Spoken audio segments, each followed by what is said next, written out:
नमस्कार दोस्तों, मैं आपका दोस्त प्रदीप त्रिवेदी। आज की हमारी जो घटना थोड़ा सा पुरानी है, लेकिन इतना भी पुरानी नहीं है। आज की हमारी घटना का राज्य है मध्य प्रदेश, और मध्य प्रदेश का जो थाना है वो है राजगढ़। और राजगढ़ मध्य प्रदेश 11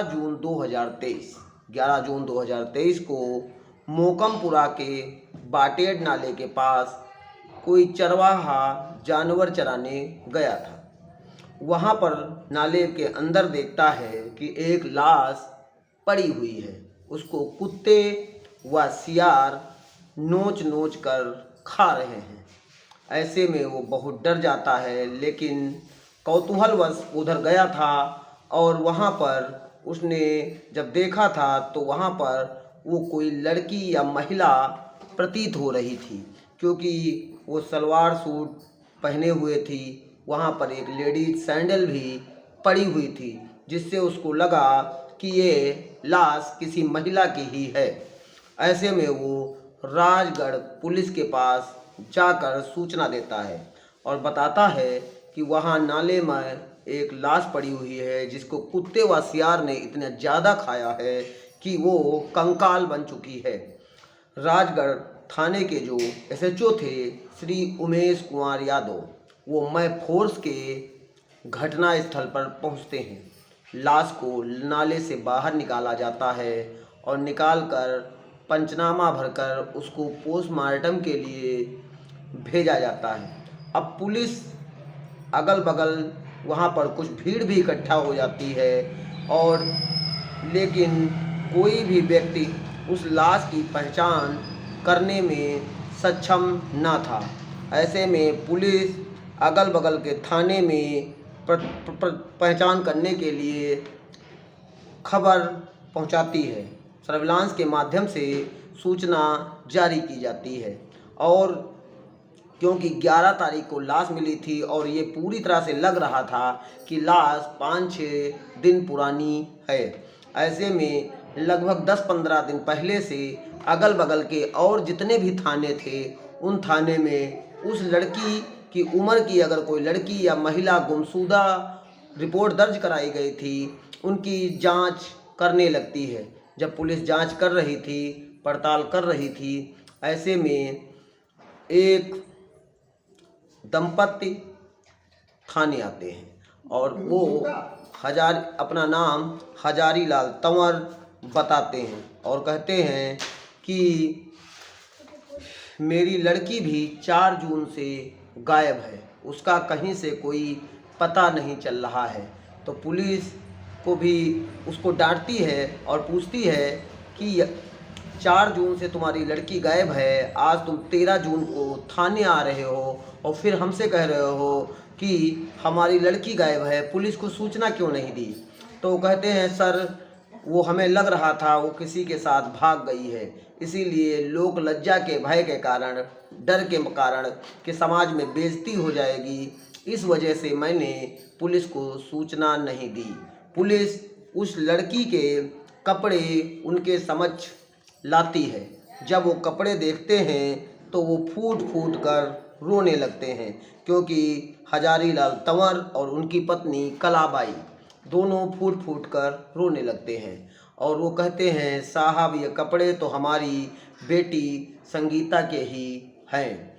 उन कपड़ों से उनके माता पिता ने लड़की की पहचान तो कर ली, लेकिन अब पुलिस के सामने बहुत बड़ी चुनौती ये थी कि ये अगर संगीता थी तो इसके साथ क्या हुआ है, किसने किया है, ये पुलिस जानना चाहती थी। या कोई हादसा है या इसकी हत्या की गई है, इस वारदात के पीछे की कहानी क्या है।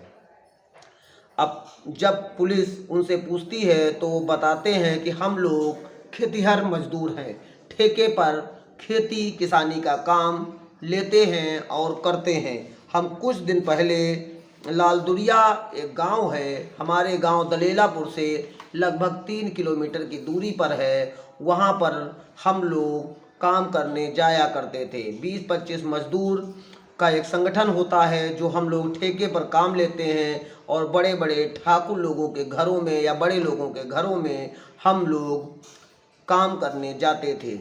हम काम करने गए थे, वहीं पर उसी गांव के रहने वाले कल्लू सिंह सेंधिया के ऊपर मुझे शक है कि मेरी बेटी की हत्या उसी ने की है। तो पुलिस पूछती है कि तुमको उसके ऊपर ही शक क्यों है, ऐसा क्यों लगता है कि वही इसकी हत्या कर सकता है। तो उसकी माँ बताती है कि हमारे घर में सिर्फ एक ही मोबाइल था और अगर किसी को भी फ़ोन करना था तो उसी फ़ोन पर बातचीत होती थी। हजारी लाल तंवर के पास ही वो मोबाइल रहता था। हजारी लाल तंवर यानी कि उस लड़की के पिताजी। और एक जब वो सो जाते थे तो कभी एक दिन मैंने देखा कि संगीता भी किसी से बात कर रही थी। जब मैंने पूछा कि इस फ़ोन पे इतनी रात को तुम किससे बात कर रही हो, तो वो बताती है कि पहले तो इधर उधर घुमाने की बात करती है, लेकिन बाद में जब मैं बहुत डांटती हूँ तो वो सारी बात बता देती है। और उसके बाद मुझसे रिक्वेस्ट करती है कि पापा को नहीं बताना, क्योंकि अगर आप पापा को बताओगी तो वो डांटेंगे। ऐसे में मैं उस दिन तो नहीं बताती हूँ, अगले दिन मैं अपने पति हजारी लाल तंवर से बताती हूँ तो वो भी उसको बहुत समझाते हैं कि बेटा ये सब बहुत गलत चीज़ें हैं, ऐसा नहीं करना चाहिए।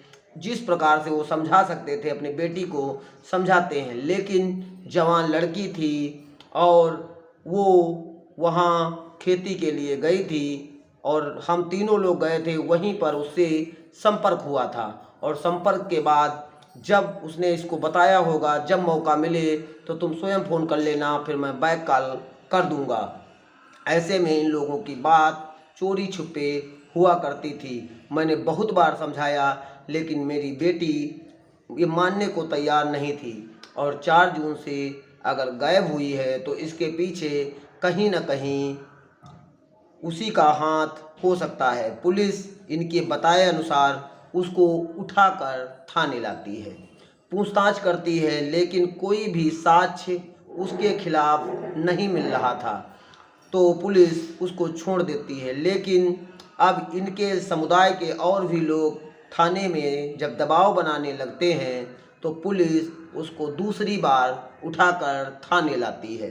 फिर वो पुलिस को समझा बुझाकर शोर सिफारिश के आधार पर, या आप लोग समझ सकते हैं किसी भी आधार पे, अपने जुगाड़ से वो फिर वहाँ से निकल जाता है। इसी तरह पुलिस के पास इस घटनाक्रम को, इस वारदात को समाधान करने का और कोई क्लू भी नहीं था, क्योंकि परिवार वाले सिर्फ उसी के ऊपर ये जाहिर कर रहे थे कि उसी ने उनकी बेटी की हत्या की है और किसी का कोई भी क्लू वहाँ पर बरामद नहीं हो रहा था। पुलिस भी उनसे पूछती है और कोई घटनाक्रम में शामिल हो सकता है तो वो बताने से इनकार करते हैं। ऐसे में 7 बार थाने लाया जाता है। जब 7वीं बार थाने लाया जाता है तो पुलिस फिर बहुत सख्ती से पूछताछ करती है। और जब बहुत सख्ती से पूछताछ करती है तो ये जो तथ्य सामने आते हैं, जो कहानी सामने आती है, जो वाकया सामने आता है, वो इस प्रकार है। कहानी ये है कि ये यानी कि हजारी लाल तंवर और इसकी पत्नी कलाबाई और संगीता कल्लू सिंह सेंधिया के खेत पर काम करने गए थे। वहाँ पर ये दो काम कर रहे थे तो कल्लू सिंह सेंधिया की नज़र इसकी जवान बेटी पर पड़ी, जिसकी वजह से ये उससे प्यार का झूठा नाटक करने लगा। और ये प्यार के झूठे आश्वासन, झूठा दिखावा, झूठे सपने, और इसी सपने के आधार पर वो लड़की यानी कि संगीता तंवर जिसकी हत्या हुई थी, वो कल्लू सिंह सेंधिया से सच्चा वाला प्यार करने लगी। और जब धीरे धीरे प्यार आसमान में चढ़ने लगा तो एक दिन उसने उसको फ़ोन किया कि मैं अब तुम्हारे साथ ही रहना चाहती हूँ, अगर तुम लेने नहीं आए तो मैं आत्महत्या कर लूँगी और जिसका परिणाम तुमको भुगतना पड़ेगा, मैं तुम्हारे बिना जीवित नहीं रह सकती हूँ, इस तरह की धमकी देने लगी। फिर मैं इसको लेकर इसके घर से 4 तारीख को मैंने इसको भागने के लिए कहा और जब ये भाग कर आई तो इसको मैंने 2 दिन तक के छुपाए रखा। और छुपाने के बाद कब तक छुपाए रखता कोई ना कोई जान जाता, इसलिए मैंने इसको अगले दिन कहीं घुमाने के बहाने से खेत की तरफ ले गया और वहाँ पर मैं पहले ही प्लास्टिक की रस्सी का फंदा तैयार कर रखा था और इसके गले में डालकर इतनी देर तक कसता रहा कि जब तक ये मर नहीं गई। और मरने के बाद मैं इसकी नाक के पास उंगली लगाकर देख रहा था कहीं ये जिंदा ना हो जाए। ऐसे में फिर मुझे इस लाश को ठिकाने लगाना था। 1 घंटे तक मैं वहीं पर बैठकर इंतज़ार करता रहा कहीं कोई भी सांस इसकी चलती हुई नज़र ना आए। फिर रात ज़्यादा हो गई थी, लाश ठिकाने का कोई मतलब नहीं था। वहीं पर एक गड्ढा था, उसमें मैंने लाश डालकर ऊपर से कांटे और पाती जो पेड़ों की पत्तियां होती हैं उससे उसको ढक दिया। और दूसरे दिन मैं जाकर उस लाश को वहाँ जहाँ पर मैंने घटनाक्रम किया था उस घटनाक्रम से 1.5 किलोमीटर दूर तक अपने कंधे पर उस लाश को ले जाकर नाले में फेंक दिया। जबकि नाले में पानी नहीं था, लेकिन जो भी पानी था जहाँ पर ज़्यादा पानी दिखाई दिया मैंने उसको ढकेल दिया। और ढकेलने के बाद मैं वहाँ से चला आया और अपनी दिनचर्या के अनुसार उसी प्रकार कार्य करने लगा जैसा कि उसने बताया।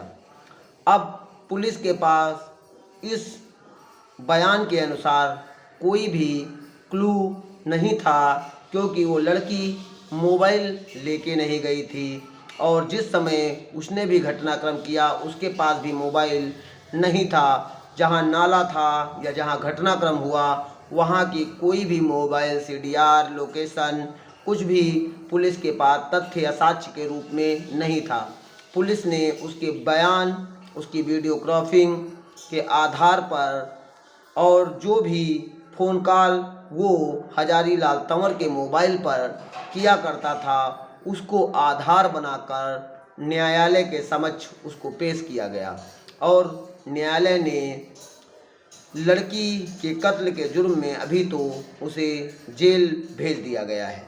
लेकिन आज की जो हमारी घटना है उसमें वही घटनाक्रम है कि जो युवा लड़के लड़कियां कहीं ना कहीं झूठे प्रेम प्रसंगों में, झूठे आपके दिखावे में, लड़कों के बहकावे में आ जाते हैं। और ये गरीब घर की लड़कियां शहर की चकाचौंध, पश्चिमी सभ्यता की चकाचौंध के चक्कर में, बड़े बड़े घरों के लड़कों के चक्कर में फंस जाती हैं, क्योंकि वो उनको पर्याप्त सुविधा मुहैया करवाते हैं। लेकिन वो प्यार नहीं हो सकता, क्योंकि प्यार करने वाले इस प्रकार का दुर्दांत घटनाक्रम वारदात नहीं करते हैं। ये सब वही लोग करते हैं जो सिर्फ क्षणिक लोभ में, क्षणिक लालच में, क्षणिक दिखावे में एक दूसरे से इस्तेमाल करना चाहते हैं।